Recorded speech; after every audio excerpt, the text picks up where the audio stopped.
नमस्कार बच्चों, एक बार फिर से आपका स्वागत है न्यूटन एकेडमी में। तो बच्चों, अपन जेनेटिक्स की आज सेकंड वीडियो की बात करेंगे। पहले वीडियो में अपन ने क्या जाना था? अपन ने जाना था कि जेनेटिक्स क्या होती है, मेंडल को जाना था, और जो जेनेटिक्स की शब्दावली थी उसको जाना था। आज अपन उससे आगे कंटिन्यू करते हैं। तो देखो बेटा, आज अपन बात करेंगे आनुवांशिक शब्दावली की। किसकी बात कर रहे थे अपन? आनुवांशिक शब्दावली की अपन बात कर रहे थे। अपन ने 15-16 नाम डिस्कस किए थे, उनको अपन वन बाय वन करके यहाँ पर उनकी डिटेल स्टडी करने वाले हैं। सबसे पहले मैं बोलूँ जीन, या अपन जीन से पहले बिल्कुल जो नाम डिस्कस कर चुके थे उनका भी एक बार थोड़ा सा रिवीजन कर लेते हैं।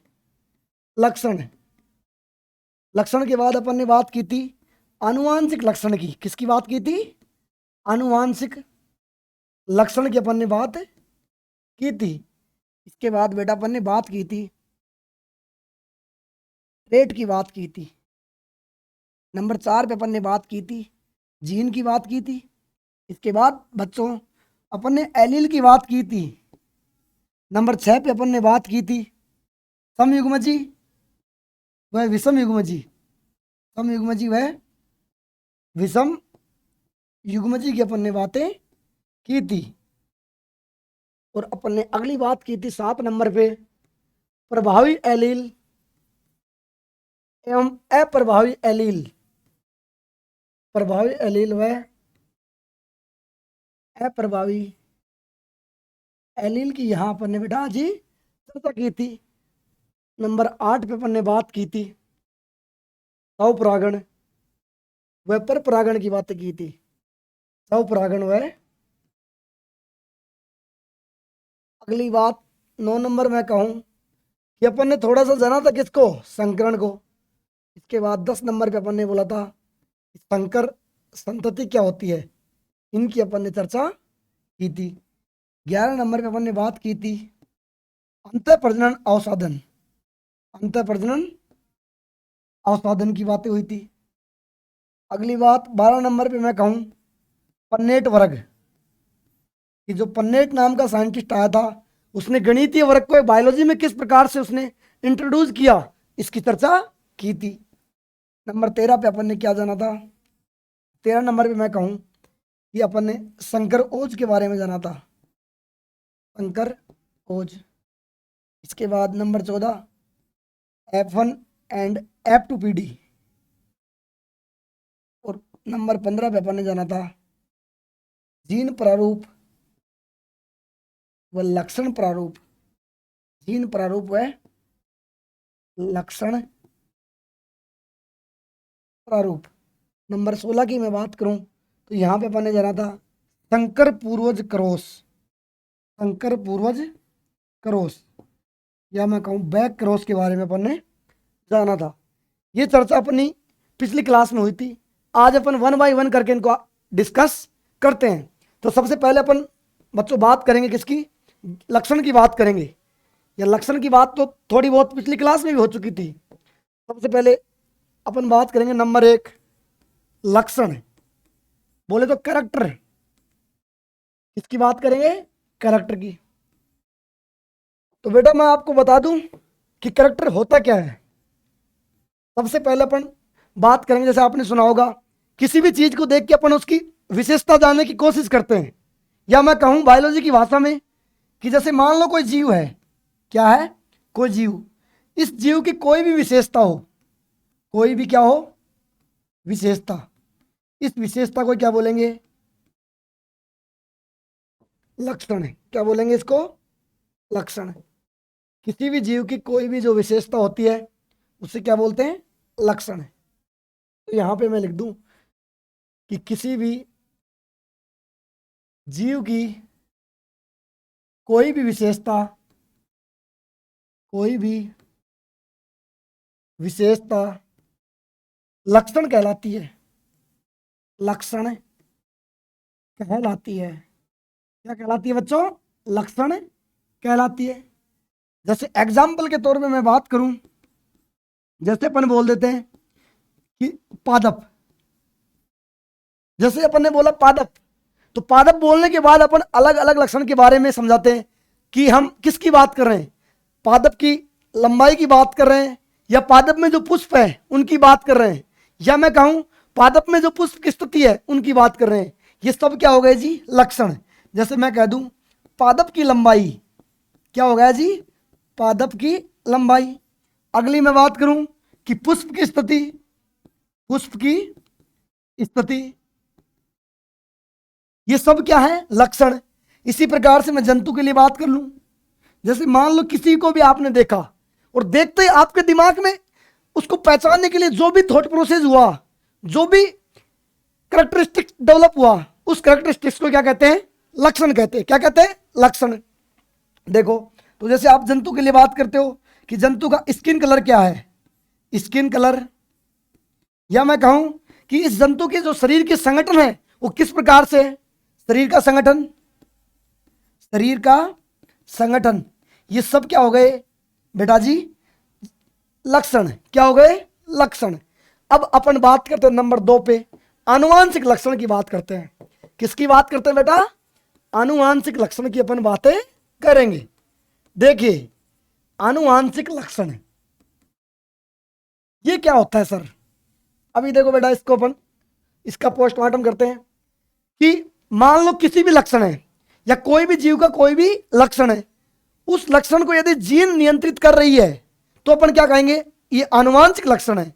या मैं कहूं कि ऐसा लक्षण जो एक पीढ़ी से दूसरी पीढ़ी में आगे संचरित होता है उसे क्या कहेंगे, आनुवांशिक लक्षण। किसी भी जीव के लक्षण यदि जीन के द्वारा, किसी भी जीव के लक्षण यदि जीन के द्वारा नियंत्रित होते हैं, जीन के द्वारा नियंत्रित होते हैं तो उन्हें आनुवांशिक लक्षण कहते हैं। आनुवांशिक लक्षण कहते हैं, आनुवांशिक लक्षण कहते हैं। या मैं कह दूं बेटा जी कि ऐसे लक्षण जो एक पीढ़ी से दूसरी पीढ़ी में संचरित होते हैं उन्हें क्या कहेंगे, आनुवांशिक लक्षण। ऐसे लक्षण जो एक पीढ़ी से दूसरी पीढ़ी में संचरित होते हैं, दूसरी पीढ़ी में संचरित होते हैं, आनुवांशिक लक्षण कहलाते हैं। आनुवांशिक लक्षण कहलाते हैं। जैसे अभी अपन ने थोड़ी देर पहले बात की थी कि यदि मैं बात करूं एग्जाम्पल के तौर पे पादप की, तो जनाब पादप दिखते ही आपके दिमाग में क्या आइडिया आएगा कि सर इस पादप की लंबाई कैसी है, इसमें पुष्प कैसे हैं, इसके पुष्प का रंग कैसा है, या इसमें जो फली आ रही है वो फली कैसी है, ये फली का रंग कैसा है। इन सब बातों की जो आपके दिमाग में इनको पहचानने के लिए जो थॉट प्रोसेस हो रहा है उसे क्या कहते हैं, आनुवांशिक लक्षण है। अब देखो जैसे मैं बोल दूं कि तने की लंबाई की बात हो गई यहां पर। अगली बात करते हैं पुष्प की स्थिति, अगला बात करते हैं पुष्प का रंग, उसके बाद बात करेंगे बीज क्या करती,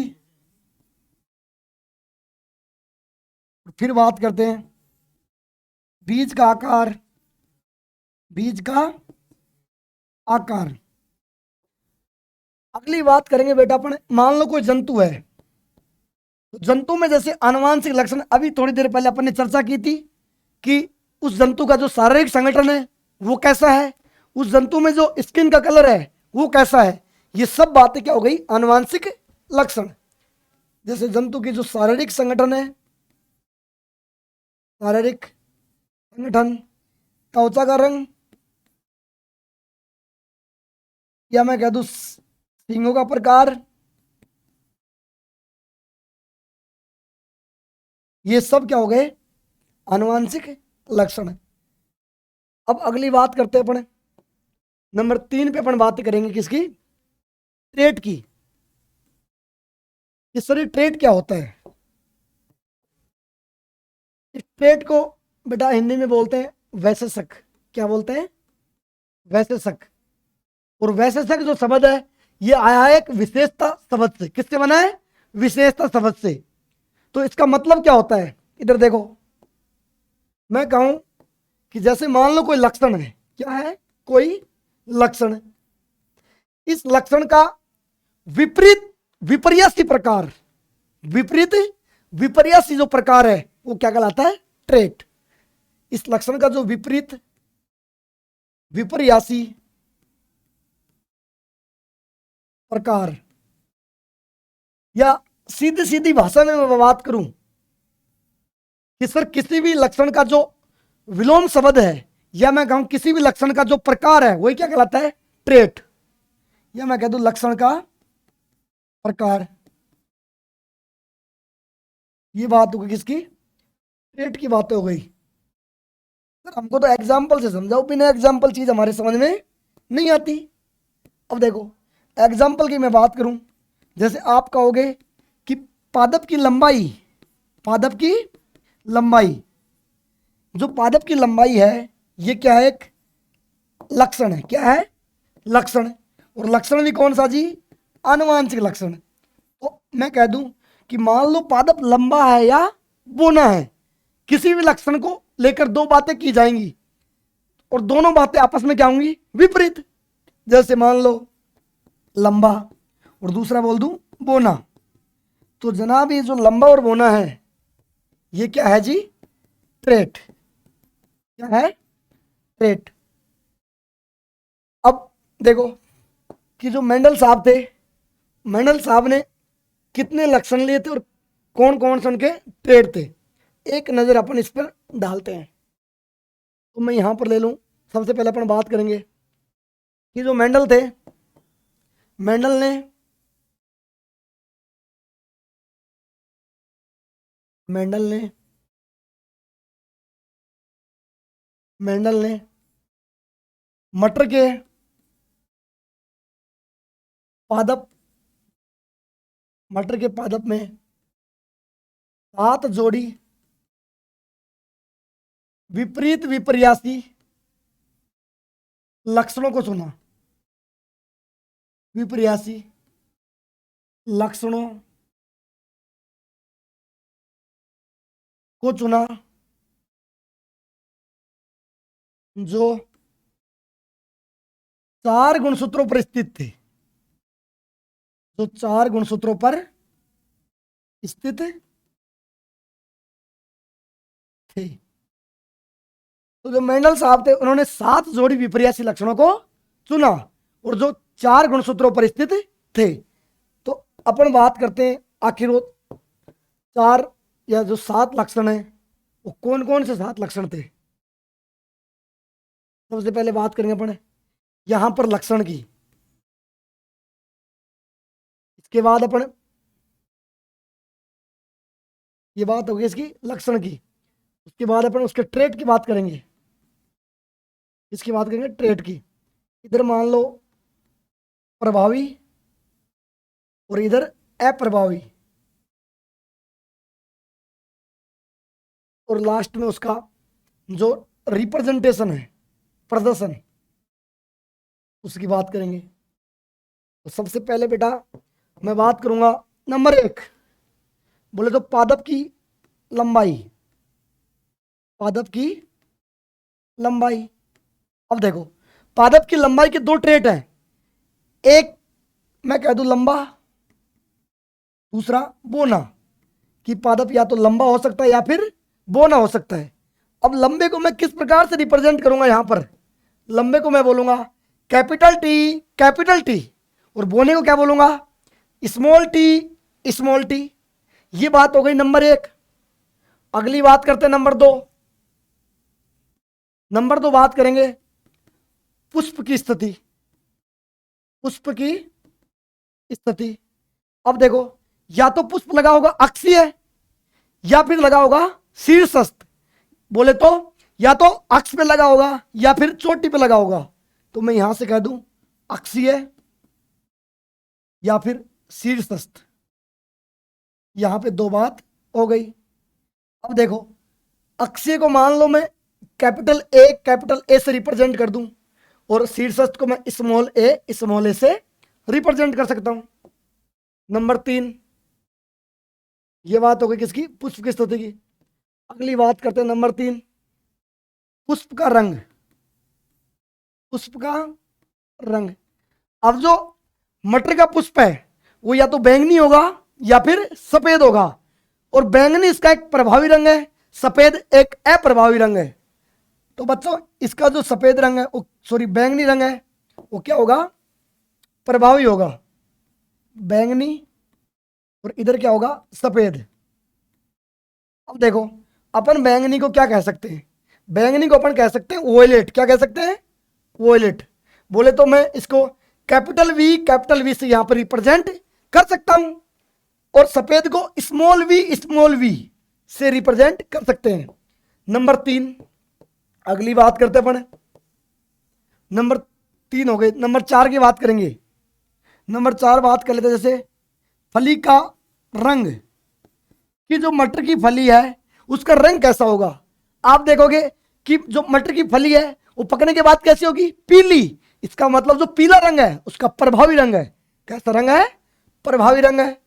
लो जी, जो पीला रंग है वो कैसा है? प्रभावी।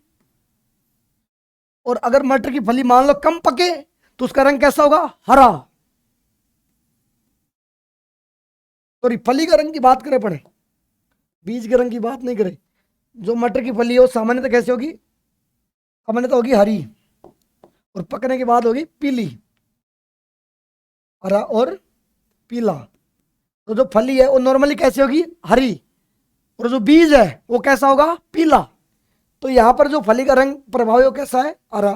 तो हरे को मैं यहां पर रिप्रेजेंट कर सकता हूं कैपिटल वाई, और पीले को स्मॉल वाई से मैं यहां पर रिप्रेजेंट कर सकता हूं।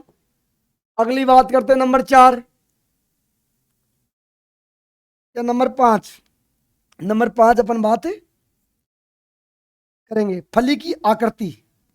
फली की आकृति कि सर जो फली है वो कैसी होगी आकृति में? मैं कह दूं या तो फली फूली हुई होगी या फिर संकीर्ण होगी, और नॉर्मली कैसी होती है? फूली हुई। तो इसलिए जो फूला हुआ है या फूले हुआ जो लक्षण हो कैसा हो गया? प्रभावी। और जो संकीर्ण लक्षण है चपटा, वो कैसा हो गया? अप्रभावी। तो मैं यहां कह सकता हूं जो फली है वो सामान्यतः कैसी होगी? फूली हुई और यहां कैसे होगी? चपटी। अब मान लो फूली हुई को आप कैपिटल एफ से रिप्रेजेंट कर दो, और चपटी को स्मॉल एफ से आप रिप्रेजेंट कर सकते हो। नंबर 6 अपन बात करते हैं। अगली 6 नंबर पे अपन बात करेंगे बीज का रंग। अब देखो, जो मटर की फली में बीज होता है उस सामान्यतः कैसा होगा? पीला। इसका मतलब पीला रंग क्या हो गया? प्रभावी। और जो हरा रंग है वो क्या हो गया? अप्रभावी। तो मैं यहां से लिख सकता हूं कि जो पीला रंग है वो तो कैसा है? प्रभावी, और जो हरा रंग है वो कैसा है? अप्रभावी। अब देखो, आप बोल दो यहां पे इसको अपन रिप्रेजेंट कर सकते हैं कैपिटल जी से, या स्मॉल जी से आप इसको रिप्रेजेंट कर सकते हो। या मैं आपको कुछ किताबों में ऐसा भी मिल सकता है, आपको जो ये था फली का रंग, कुछ किताबों में आपको जो फली का रंग है इसका जो रिप्रेजेंटेशन हो जी से मिल सकता है। किससे मिल सकता है? जी। क्योंकि हरा है उसको अपन बोल सकते हैं कैपिटल जी, और इसको स्मॉल जी। अब जैसे मान लो पीले के लिए क्या आ गया?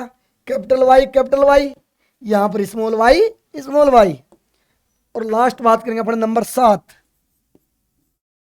बीज की आकृति। किसकी बात करेंगे? बीज की आकृति। तो बता दो बेटा जी, बीज कैसा हो सकता है? बीज जनरली कंडीशन में कैसा होगा? गोल। और जो अप्रभावी लक्षण हो कैसा हो गया? जुरीदार। तो मैं यहां से कह दूं कि बीज कैसा होगा? गोल, और इसका जो अप्रभावी वो क्या हो गया, झुर्रीदार, झुर्रीदार। अपन यहां से बोल देंगे ये क्या हो गया जी, झुर्रीदार हो गया। गोल को बोल सकते हैं राउंड, कैपिटल आर, और इसको स्मॉल आर, स्मॉल आर। तो कितने लक्षण हो गए, 7 लक्षण। ये 7 लक्षण 4 क्रोमोसोम पर स्थित होते हैं। किस पे स्थित होते हैं, 4 क्रोमोसोम पे। और ये जो प्रभावी और अप्रभावी आया है, ये क्या है इसका ट्रेट, बोले तो वैसे शक, क्या है जी, वैसे शक। ये बात यहां पर खत्म होती है। अगली बात अपन इस क्रम में लेके आते हैं। अगली बात को मैं आपके सामने इंट्रोड्यूस करूं तो जो अगली बात नंबर 4, वो क्या है जी, जीन। क्या है, जीन। अब देखिए, जीन जो टर्म थी वो सबसे पहले किसने दी, मैं कह दूं कि जीन शब्द सर्वप्रथम 1909 में जोहानसन ने प्रस्तुत किया, जोहानसन ने दिया।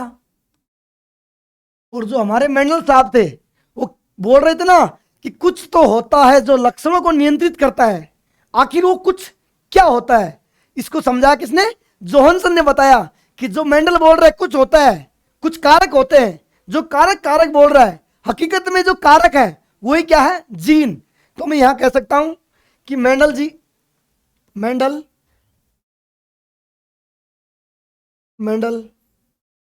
जीन को ही कारक मानते थे, कारक मानते थे। ये बात हो गई इसकी।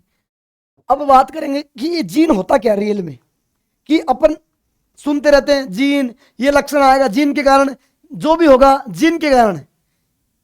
जैसे आप देखते हो कुछ तो गाने भी हैं, जैसे हनी सिंह आता है ना, सारा नाटक साटक जीन का। तो जो भी कुछ हमारे शरीर में होगा, जो भी करेक्टर आएंगे किसके कारण आएंगे बच्चों, जीन के कारण। आज अपन बात करेंगे ये जीन होता क्या है। तो मैं कह दूं कि जैसे मान लो आपके शरीर में क्या है, आपका शरीर एक छोटी छोटी सेल से मिलकर बना है। किससे मिलकर बना है, ये सेल है, और इस सेल में न्यूक्लियस है।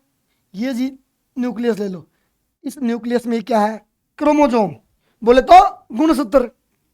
इस गुणसूत्र के ऊपर छोटी छोटी ऐसे इकाइयां होती हैं जो लक्षणों को लेके जाएंगी। अब मैं कह दूं कि ये जो गुणसूत्र किससे मिलके बना है, डीएनए से। किससे मिलके बना है, डीएनए से। तो जो छोटी छोटी इकाइयां हैं वो इस डीएनए पे है। तो मैं यहां से कह सकता हूं कि क्या कह सकते हैं कि डीएनए का टुकड़ा होता है जो किसी लक्षण के लिए जिम्मेदार होता है, उसे क्या कहेंगे, जीन। मैं यहां से बोल सकता हूं कि डीएनए का टुकड़ा, या डीएनए के टुकड़े होते हैं, थोड़ी सी इसको इज्जत देते हैं, टुकड़ा से थोड़ा सा बेइज्जती सी फील होती है। लो जी, डीएनए के टुकड़े होते हैं जो किसी लक्षण के लिए जिम्मेदार होते हैं, लक्षण के लिए जिम्मेदार होते हैं, जिम्मेदार होते हैं, जीन कहलाते हैं, जीन कहलाते जीन कहलाते हैं। ये बात हो गई किसकी, जीन की। अब अगली बात करते हैं छोटी छोटी, कि जो जीन है, जीन आनुवांशिकी की आनुवांशिकी की कार्य की इकाई होती है, कार्य की इकाई होती है। या मैं कह दूं आनुवांशिकी की जो सबसे छोटी इकाई होती है वो क्या होती है, जीन, या फिर आनुवांशिकी की कार्य की इकाई होती है। अगली बात भी अपन यहीं पे कर लेते हैं कि जो जीन है ये आनुवांशिकी की सबसे छोटी इकाई होती है, सबसे छोटी इकाई होती है। इकाई होती। मैं कह दूं जो जीन है एक प्रकार से अनुवांशिक की जो भौतिक इकाई है वो क्या है, जीन। और जीन का वाहक कौन होगा, गुणसूत्र। मैं कह सकता हूं अनुवांशिकी की, अनुवांशिकी की भौतिक इकाई, इसको भौतिक इकाई भी बोल सकते हैं। कुछ किताबों में गुणसूत्र को भी भौतिक इकाई मानते हैं, लेकिन आखिर होते तो जीन कहाँ है, गुणसूत्र पे। इसलिए जीन और जो गुणसूत्र दोनों क्या है, भौतिक इकाई। अगली बात बोलते हैं कि जो वाहक होता है जीन का वो कौन होता है, गुणसूत्र। इसको एक पीढ़ी से दूसरी पीढ़ी में कौन लेके जाएगा, गुणसूत्र लेके जाएगा। कौन लेके जाएगा, गुणसूत्र लेके जाएगा। अब देखो मैं कह सकता हूं, अब कुछ नोट की बातें करेंगे, कुछ अपन नोट की बातें करते हैं कि जीन हमेशा युग्म में स्थित होती है। जीन हमेशा युग्म में स्थित होती है। किसमें स्थित होगी जीन, युग्म में स्थित होगी, पहली बात। दूसरी बात, जीन गुणसूत्रों पर रेखीय क्रम में व्यवस्थित होती है। रेखीय क्रम में व्यवस्थित होती है। कैसे व्यवस्थित होगी, रेखीय क्रम में व्यवस्थित होगी। ये बात होगी किसकी, जीन्स की। सारी बातें यहां पर हो गई। अब देखिए नंबर 4 बात करते हैं अपन एलील की। नंबर 4 बात करेंगे अपन एलील, बोले तो युग्म विकल्पी, युग्म विकल्पी। अब देखो एलील होता क्या है।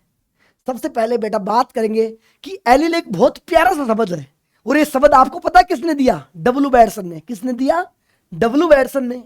तो मैं यहां से कह दूं कि एलील शब्द डब्ल्यू बैडसन ने दिया। किसने दिया जी, डब्ल्यू बैडसन ने दिया। एक बात सर, हमें तो आप ये बताओ कि ये एलील होता क्या है।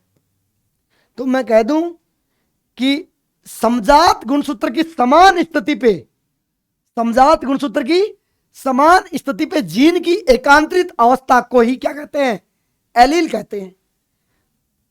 समजात गुणसूत्र, समजात गुणसूत्र,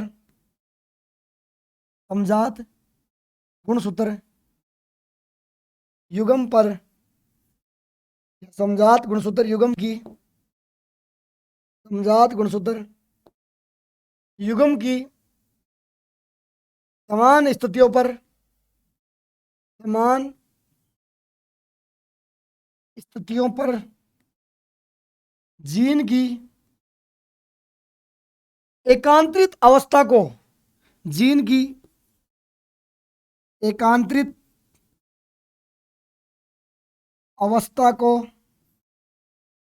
एलील कहते हैं। एलील या युग्म विकल्पी, युग्म विकल्पी कहते हैं। ये तो बात होगी इसकी डेफिनेशन की। अब देखो बेटा एलील से आपके नीट के एग्जाम में या जो कोई भी आपका दूसरा एग्जाम है उसमें डायरेक्ट ये नहीं पूछता कि एलील क्या होता है।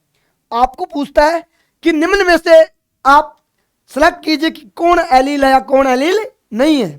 तो आप कैसे सेलेक्ट करोगे, देखो आपके दिमाग में 3 चीज चलनी चाहिए, 3 शर्त होनी चाहिए। शर्त क्या होनी चाहिए, 3 शर्त। पहली शर्त, समजात गुणसूत्र होने चाहिए। समजात गुणसूत्र उपस्थित होने चाहिए, उपस्थित होने चाहिए, पहली बात।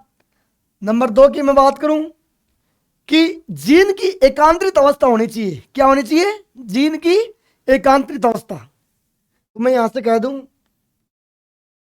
कि जीन की एकांतरित अवस्था होनी चाहिए, अवस्था होनी चाहिए।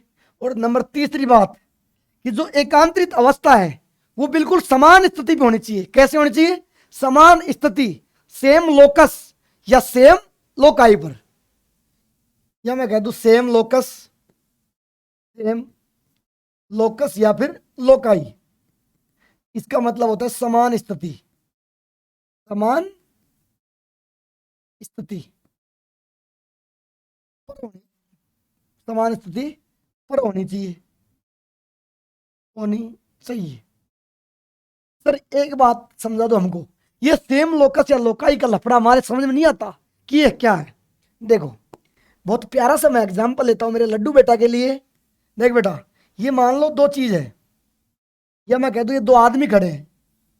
तो इस आदमी की नाक इसकी नाक से, इसका मुंह इसके मुंह से, या इसकी नाभि इसकी बिल्कुल नाभि के सिद्ध में, मतलब बॉडी का हर एक पार्ट आपस में पॉइंट टू पॉइंट क्या होना चाहिए, या मैं कह दूं फेस टू फेस होना चाहिए। इसे क्या कहते हैं? सेम लोकस या लोकाई। इन पोजीशन क्या कहेंगे? Same locus. क्या कहेंगे? Same locus. बस ये तीन चीज आपके दिमाग में चलनी चाहिए। अगर भाई साहब तीनों चीज दिमाग में चल गई तो आप सारे क्वेश्चन कर लोगे। अब देखो आपके सामने मैं क्वेश्चन लिखता हूं और आपको हल करना है बड़े आराम से। देखो, निम्न में से एलील के लिए, या मैं कह दूं युग्म विकल्पी के लिए सही है। अब आपके सामने चार ऑप्शन है। जो पहला ऑप्शन है आपके सामने वो ये है जी, टी टी टी टी, पहला ऑप्शन। सेकंड नंबर के मैं ऑप्शन की बात करता हूं। जो सेकंड नंबर का ऑप्शन है टी स्मॉल टी। अब बात करते हैं थर्ड नंबर की।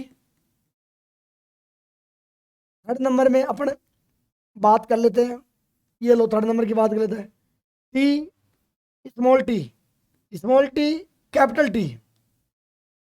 और नंबर फोर में अपन बात करते हैं टी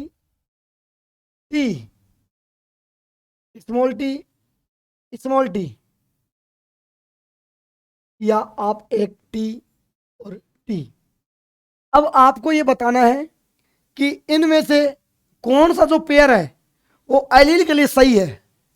देखो बेटा, सबसे पहले अपन 1 बाय 1 करके आप इनको करते हुए चलते हैं।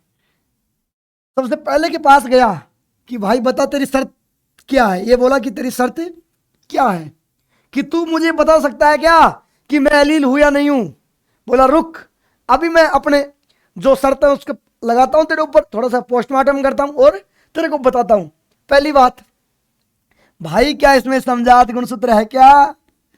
कि सर समझात गुणसूत्र नहीं है। इसका मतलब पहली कंडीशन में ही फेल हो गया। इसका मतलब जनाब ये एलील नहीं है। अगली बात करते हैं। इसके पास गया कि बता भाई तू है क्या एलील? ये बोला सर जी रुको, अभी मैं थोड़ा सा शर्त एम्प्लीकेट करता हूं फिर लगाता हूं आपको। पहली बात, समझात गुणसूत्र है क्या? नहीं है। सर समझात गुणसूत्र क्या होते हैं? बेटा ऐसे गुणसूत्र जो बिल्कुल आकारी की संरचना में क्या हो, समान, उन गुणसूत्र को क्या कहते हैं? समझात गुणसूत्र। क्या कहते हैं? समझात गुणसूत्र। समझात गुणसूत्र ही नहीं है। ये भी पहली कंडीशन में ही फेल, ये भी एलील नहीं है। अगली बात, सर इसको बताओ ये एलील है क्या? शर्त लगाई, पहली में ही फेल, समझात गुणसूत्र ही नहीं है। अब मैं इसके पास गया कि बता भाई तू एलील है क्या? शर्त फर्स्ट, पहली शर्त क्या कहती है? समझात गुणसूत्र। भाई साहब ये समझात गुणसूत्र है, लग गई शर्त। अगली शर्त, क्या इसमें समान स्थितियां हैं? बिल्कुल है, समान स्थिति है। ये हो गई समान स्थिति। नंबर 3, क्या सर जी इसमें जीन की एकांतरित अवस्था है क्या? चेक करते हैं। देखो भाई ये लो, एक के बाद एक अवस्था, एक के बाद एक अवस्था। ओहो, यहां तो तीन तीन एलील है। क्या है? तीन तीन एलील। तो मैं कह सकता हूं कि जो 4 नंबर का एग्जाम्पल है वो आपका क्या है? एलील है। अब मैं यहां पर एक नोट लिखता हूं। देखो, आप ये मत समझना कि एकांतरित अवस्था का मतलब कैपिटल लेटर स्मॉल लेटर से है। कई बार बच्चा गलती करता है, सर देखो ये एलील है, ये एलील नहीं है और ये एलील नहीं है। तो मैं कह दूं बेटा जो एलील आया था, जो एलील अवधारणा एक्सप्लेन की गई थी, वो विषम युग्मजी को समझाने के लिए की गई थी। लेकिन ये भी एलील है, ये भी एलील है। ये एकांतरित अवस्था का मतलब ये नहीं होता कि स्मॉल लेटर या कैपिटल लेटर, बस कोई ना कोई होना चाहिए उसके जैसा, हर एक के बाद एक, उसे बोलते हैं एकांतरित अवस्था। तो मैं यहां से नोट में यही चीज लिखने वाला हूं। देखो, यहां से अपन नोट की बात करते हैं। तो बेटा मैं यहां पे नोट में लिख दूं कि लंबाई को 3 प्रकार के एलील से निरूपित किया जा सकता है।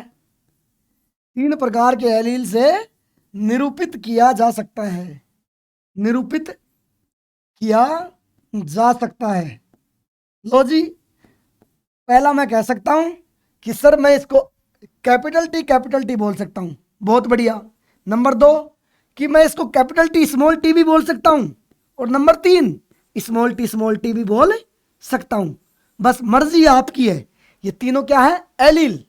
लेकिन फिर से मैं एक बात कह रहा हूं कि जो एलील एक्सप्लेन किया गया था, ये इस विषम युग्मजी को समझाने के लिए एक्सप्लेन किया गया था।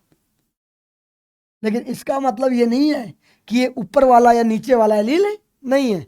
ये भी क्या है? एलील है। बस 3 कंडीशन होनी चाहिए। पहली बात, समजात गुणसूत्र होना चाहिए। क्या होना चाहिए बच्चा? समजात गुणसूत्र। अगली बात, सेम लोकस होनी चाहिए, सेम लोकस होनी चाहिए। और तीसरी बात, एकांतरित अवस्था होनी चाहिए। एकांतरित अवस्था होनी चाहिए किसकी? जीन की। अगर ये आपको तीनों कंडीशन कहीं भी एप्लीकेबल हो गई, इसका मतलब वही क्या है? एलील है। क्या है? एलील है। अब देखो, जो ये एलील है, इसकी आखिर उत्पत्ति कैसे हुई, इसकी थोड़ी सी अपन चर्चा करते हैं। कई बार पूछ लेता है कि हकीकत में एलील अराइज कैसे हुआ। देखो, तो मैं कह सकता हूं कि एलील उत्परिवर्तन से उत्पन्न होते हैं, उत्परिवर्तन से उत्पन्न होते हैं। कि सर जो आप बोल रहे हो शुद्ध लंबा या शुद्ध बोना, प्योर कैपिटल टी या प्योर स्मॉल टी, इनको सर एलील बोलने की आवश्यकता क्यों पड़ेगी? क्योंकि ये तो दोनों चीज एक ही है। और मान लो कोई दो चीज बिल्कुल बारीकी से चीज एक साथ प्रेजेंट हो, तो अपन तो कह भी नहीं सकते कि ये दो चीज है, अपने को तो एक ही लगेगा। लेकिन जब विषम युग्मजी को देखा गया, तब वहां से आइडेंटिफाई हुआ कि ये चीज तो दो है, चीज तो दो है। तो उन दो के लिए नाम लेके आए एलील। अब देखो दो चीज कैसे आई, इसको थोड़ा सा अपने इसकी एक झलक देखते हैं। मान लो ये कोई होमोलोगस क्रोमोजोम है। क्या है? Homologous chromosome. आपको पता है क्रोमोजोम किससे बने होते हैं भाई साहब? डीएनए से। ये लो जी डीएनए है। अब देखो उत्परिवर्तन से एलील कैसे बने। मान लो यहां पे कोई जीन है, वो जीन किसकी है? लंबाई की। किसकी जीन है? लंबाई की। लंबाई की यहां पर क्या है? जीन है। कि सर एक बात बताओ, क्या जीन के होने से लंबाई हो जाएगी? बिल्कुल नहीं होगी। लंबाई के लिए जीन होना ही सफिशिएंट नहीं है।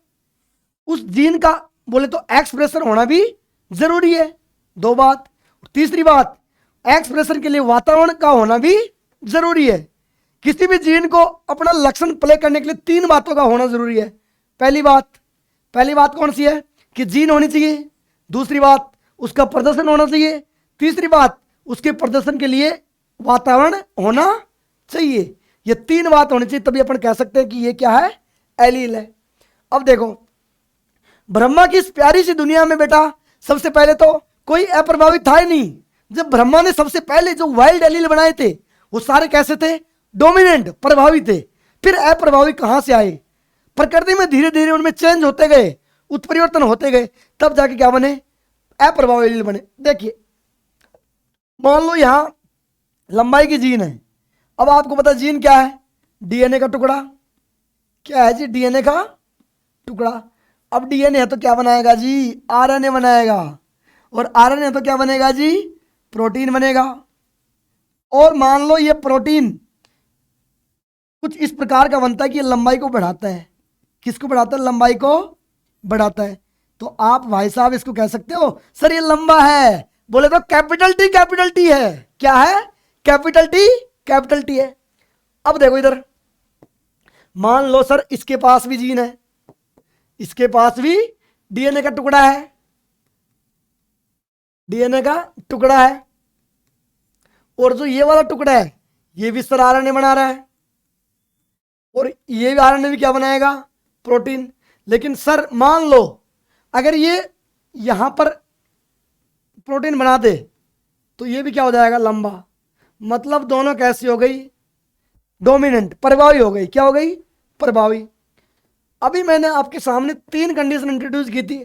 मान लो भाई साहब इसके पास भी लंबाई की जीन है, लेकिन वो अपने आप को एक्सप्रेस नहीं कर पा रही। दूसरी कंडीशन, मान लो यहां पर ये प्रोटीन ही ना बने। जब ये प्रोटीन ही ना बनेगी तो बताओ लंबाई को बढ़ाने वाली यदि प्रोटीन नहीं बनी तो क्या कोई जीव लंबा होगा, बिल्कुल नहीं होगा। फिर इसका मतलब वो क्या होगा, बोना होगा। क्या होगा, बोना। बोलते स्मॉल टी। हमको ये बताओ कि ये काम क्यों नहीं कर रही, ऐसा क्या हुआ जिसने काम नहीं की। बेटा इसमें मैं कह दूं कि जो जीन सीक्वेंस है उसमें कुछ ना कुछ परिवर्तन हो गया जिसकी वजह से ये काम नहीं कर रही। और इस परिवर्तन को तो क्या कहते हैं, उत्परिवर्तन। क्या कहते हैं, उत्परिवर्तन। तो आप यहां से बोलोगे कि सर इसमें क्या हो गया जी, उत्परिवर्तन। मान लो यहां पर क्या हो गया, इसमें उत्परिवर्तन, जिसके कारण ये बोना आ गया। अब देखो यहां मान लो कैपिटल टी है तो यहां पे क्या आएगा, स्मॉल टी। तो ये आप इसको क्या बोलोगे जी, ये सर एलील है। क्या है, एलील। तो हकीकत में जो एलील है वो किससे बना है, उत्परिवर्तन से बना है। मतलब ब्रह्मा की इस दुनिया में जब ब्रह्मा जी ने सारे लक्षण भेजे थे, सारे के सारे क्या थे, प्रभावी, कोई अप्रभावी था ही नहीं। टाइम के साथ साथ क्या हुआ, वो प्रभावी में कुछ ना कुछ चेंज होते गए और क्या होता गया, अप्रभावी बनते गए। इसका बहुत प्यारा सा एग्जांपल जैसे मानव को देख लो। मानव का उत्पत्ति के अंदर क्या है, साउथ अफ्रीका। मतलब साउथ अफ्रीका में जो मानव है वो कैसा, काले रंग का। कैसा है, काले रंग का। इसका मतलब जो काला रंग है वो एक मानव का जो ओरिजिनल कलर है वो क्या है, काला रंग। अब वहां से साउथ अफ्रीका से या मानव अलग अलग जगह पे गया, या अफ्रीका जो सेंटर था वहां से अलग अलग जगह गया। मान लो यूरोप में गया, एशिया में आ गया, ऑस्ट्रेलिया में चला गया। तो अलग अलग वातावरण में जो उन जीनों की या जो जीन थे या जो लक्षण थे उनमें क्या थे गए, परिवर्तन। और इसी से क्या बना, एलील। आज आप मान लो गोरे हैं, हम गोरे हैं, इसका मतलब हम ओरिजिनल नहीं है। ओरिजिनल तो हमारा जो जीन हो क्या है, काले रंग का, मतलब हम काले हैं। दूसरी बात, आपने आपके पूर्वजों को देखा है, आपके पूर्वजों में बहुत रेयर चांस में क्या मिलेगी, छोटी हाइट। सबकी क्या थी, लंबी हाइट। सब क्या थे, लंबे। इसका मतलब हम, हमारा जो ओरिजिनल लंबाई का जो करेक्टर है वो कैसा है, लंबा। इसका मतलब हम लंबे हैं। तो फिर से बोने कहां से आए, इन लंबों में किसी कारणवश से लंबे नहीं होते गए, इनकी जीनों में चेंज होता गया, क्या बन गए, बोने। इसका मतलब जीन किससे बनते हैं, उत्परिवर्तन से। बहुत बढ़िया जी। अब अगली बात करते हैं अपन एलील के प्रकार। यहां पर चर्चा करेंगे अपन इस एलील के प्रकार की बात करते हैं। तो देखो बेटा, एलील 2 प्रकार की होती है। एलील कितने प्रकार की होती है, 2 प्रकार की होती है। एक होती है अरूपांतरित एलील, अरूपांतरित एलील, और जो दूसरी होती है वो होती है रूपांतरित एलील। क्या होती है, रूपांतरित एलील। अब देखो, जो रूपांतरित एलील होती है और अरूपांतरित एलील होती है, इनमें डिफरेंस क्या होते हैं, इनके डिफरेंस की अपन बात करेंगे। अरूपांतरित एलील को बोलते हैं वाइल्ड एलील। क्या बोलते हैं, वाइल्ड एलील। बोले तो वन्य एलील, मतलब ऐसी एलील, ऐसी एलील जो अपनी, जो अपनी प्राकृतिक अवस्था में, प्राकृतिक अवस्था में उपस्थित है, उपस्थित है, अरूपांतरित एलील कहलाती है। अरूपांतरित एलील कहलाती है, अरूपांतरित एलील कहलाती है। या मैं कहूं इस प्रकार के एलील में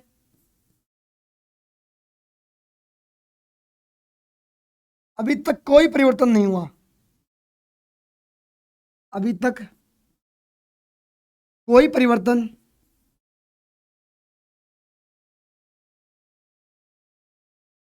नहीं हुआ, उसे क्या कहेंगे? अरूपांतरित एलील। अगली मैं बात बोल दूं कि अरूपांतरित एलील हमेशा प्रभावी अवस्था में होती है। अरूपांतरित एलील हमेशा प्रभावी अवस्था में होती है, प्रभावी अवस्था में होती है, प्रभावी अवस्था में होती है। किसमें होती है? प्रभावी अवस्था में होती है। इधर बात कर लेते अपन रूपांतरित एलील की। ये हो गई आपकी मॉडिफाइड एलील और ये क्या हो गई? Unmodified allele. अनमोडिफाइड इसको बोल सकते हैं और इसको बोलेंगे मॉडिफाइड। मॉडिफाइड। अब देखो रूपांतरित एलील क्या होती है? ऐसी एलील जो अपनी प्राकृतिक अवस्था से, जो अपनी प्राकृतिक अवस्था से, प्राकृतिक अवस्था से परिवर्तित हो गई, परिवर्तित, परिवर्तित हो गई, परिवर्तित हो गई, उसे रूपांतरित एलील कहते हैं। रूपांतरित एलील कहते हैं, कहते हैं। या मैं बोल दूं कि रूपांतरित एलील, रूपांतरित एलील हमेशा अप्रभावी होती है, अप्रभावी होती है। और यह एलील, यह एलील उत्परिवर्तन से निर्मित होती है, उत्परिवर्तन से निर्मित होती है, निर्मित होती है। अब देखो एग्जाम्पल की अपन बात करते हैं कि जो कैपिटल टी ये क्या है? अरूपांतरित एलील। क्या है जी? अरूपांतरित एलील। सर आपको क्या पता कि ये अरूपांतरित है? आपको इसको चेक करने के लिए देखनी पड़ेगी विषम युग्मजीय अवस्था। क्या देखनी पड़ेगी? विषम युग्मजीय अवस्था। आप इस अवस्था में गई और इस अवस्था में आपने जाके देखा कि एक एलील तो अपना प्रभाव यहां पर दिखा रही है और एक नहीं दिखा रही। ये तो प्रभाव दिखा रही है और ये प्रभाव नहीं दिखा रही, प्रभाव नहीं दिखा रही। तो इसलिए आप कह सकते हो कि सर ये वाली एलील अपना प्रभाव दिखा रही है, इसलिए क्या हो गई ये, बोले तो अब प्रभाव क्यों दिखा रही है, क्योंकि अभी तक इसमें कोई परिवर्तन नहीं हुआ है, इसका मतलब अरूपांतरित एलील है।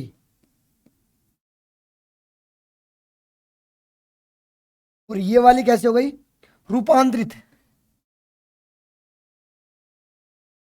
और जनाब इसीलिए आप बोलते हो कि सर जो कैपिटल टी है, कैपिटल टी ये प्रभावी होता है, और जो स्मॉल टी है ये अप्रभावी होता है। आज तक आप लोग समझते थे कि इसको बड़े अक्षर से लिखते हैं इसलिए प्रभावी होता है, इसको छोटे अक्षर से लिखते हैं इसलिए अप्रभावी होता है। असली रीजन इसका ये नहीं है, असली रीजन ये है कि जो बड़े अक्षर से लिखा जाता है वो क्या है, अरूपांतरित एलील अपना प्रभाव दिखा रहा है, और जो छोटे अक्षर से लिखा जा रहा है वो कैसा है, मतलब रूपांतरित एलील अपना प्रभाव नहीं दिखा रहा, मॉडिफाइड हो चुका, इसलिए आप उसे क्या बोलोगे, अप्रभावी, और जो दिखा रहा है उसे क्या बोलोगे, प्रभावी। अब इधर देखो, स्मॉल टी क्या होता है, रूपांतरित एलील, क्या होता है, रूपांतरित एलील। इसलिए आप बोलते हो कि सर जो बोना है वो एक अप्रभावी लक्षण है, और जो लंबा है वो क्या है जी, प्रभावी लक्षण है। कहानी समझ में आई या नहीं आई? तो ये जो बड़ा टी इसको आप प्रभावी बोलते हो, और जो छोटा टी है इसको आप अप्रभावी बोलते हो, इसके पीछे की असली कहानी ये है। नंबर 4 अपना बात करते हैं। अब अपने नंबर 4 की बातें करें। नंबर 4 क्या था अपना, नंबर 4 अपना समयुग्मजी एवं विषमयुग्मजी। सॉरी 4 तो हो गए ना जीन, 5 भी हो गए एलील। अब तो नंबर 6 की बात करेंगे। अब अपना नंबर क्या है, 6। तो नंबर 6 की बात करते हैं अपन, समयुग्मजी एवं विषमयुग्मजी। नंबर 6 की बातें करेंगे, समयुग्मजी व विषमयुग्मजी। विषमयुग्मजी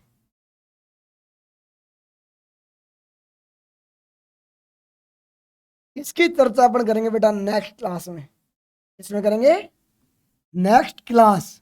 बोले तो जेनेटिक्स के जो पार्ट 3 है इसमें अपन इसकी चर्चा करेंगे।